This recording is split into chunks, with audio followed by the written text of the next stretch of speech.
Good morning. Have you ever been rescued by someone? I mean, sometimes it's being stranded on the side of the road.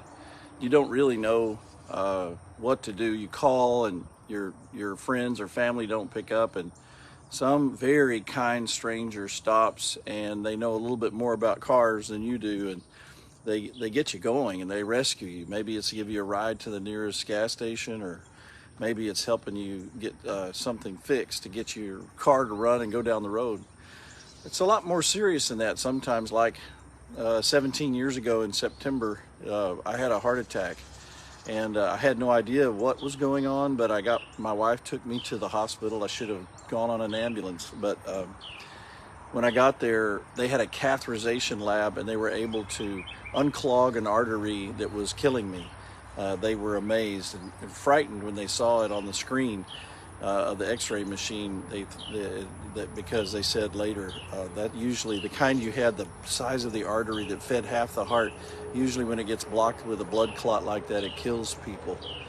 But they rescued me, and it was Labor Day, and they were all on call. One had been at the grocery store, one was with his family, and another was doing something for Labor Day, and they got their message that they had to rush to the hospital, and they rescued me. That was in September. At Christmas time, I was up at the hospital as a pastor visiting somebody, and in that very same wing of the hospital for cardio care was a picture of that crew that works in the cath lab, and my eyes filled up with tears as I saw them in that picture, and I wanted to grab the picture off of the counter there and take it, because it was a picture of the three people that gave up their Labor Day to save my life. It was that sense of rescue that I was completely helpless, had no idea what to do, and God saved me through people. Why am I talking about this now? A couple days ago, I was out at the ranch, and I have a friend who about 5 miles from my ranch has 25 acres, and it's really remote.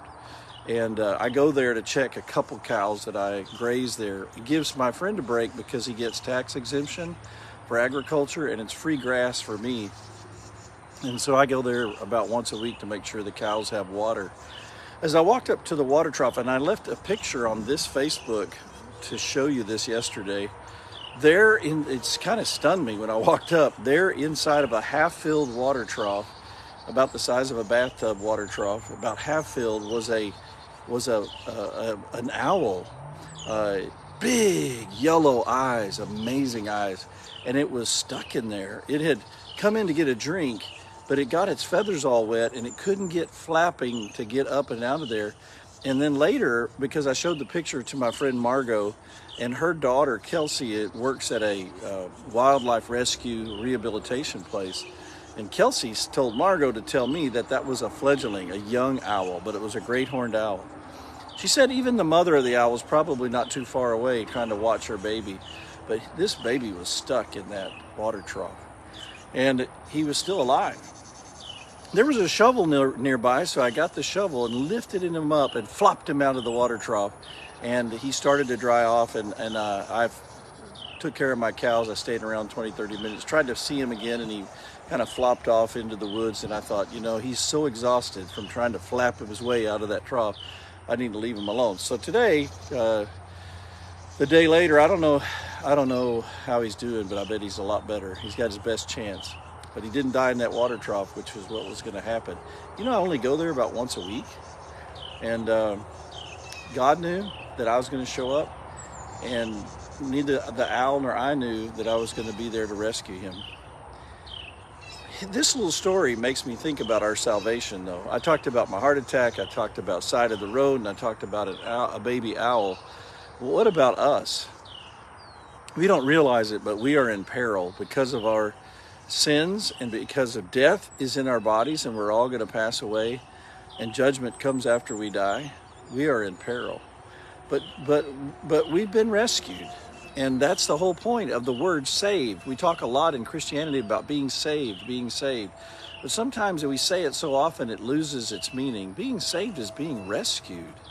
It's being completely, entirely helpless unable to change our circumstances and to get out of the predicament that's going to take our life. And the Apostle Paul, who was a great missionary and pastor and apostle, he helps us understand this. In Ephesians chapter 2, he writes that Christian church in Ephesus. All these Christians are reading this after the fact that they became Christians. He writes, "It's by grace that you've been saved through faith, and not from yourselves. It's a gift of God, and it is not by works." You didn't get yourself out of the water trough. You were stuck. And Jesus came and he took the sin away, he took the judgment away, and he took all of your helplessness and your dead-end life away, and he gave you a life with God now, a life filled with love and abundance, and then a life forever with hope and peace. All of that is called rescue. All of that was illustrated by what I was sharing with you today. All of that makes us appreciate God, love God, and be thankful that we don't have to live our lives depressed or without peace. Everything has meaning. Everything falls in place under his love, and he has rescued us. And he'll rescue us again, just like he does at these high points in our lives that we remember. He'll rescue you again, so you can count on that. Because of that, then you have a reason to have a really happy, encouraging, positive day today. So go out and live your life and love somebody in the name of Christ.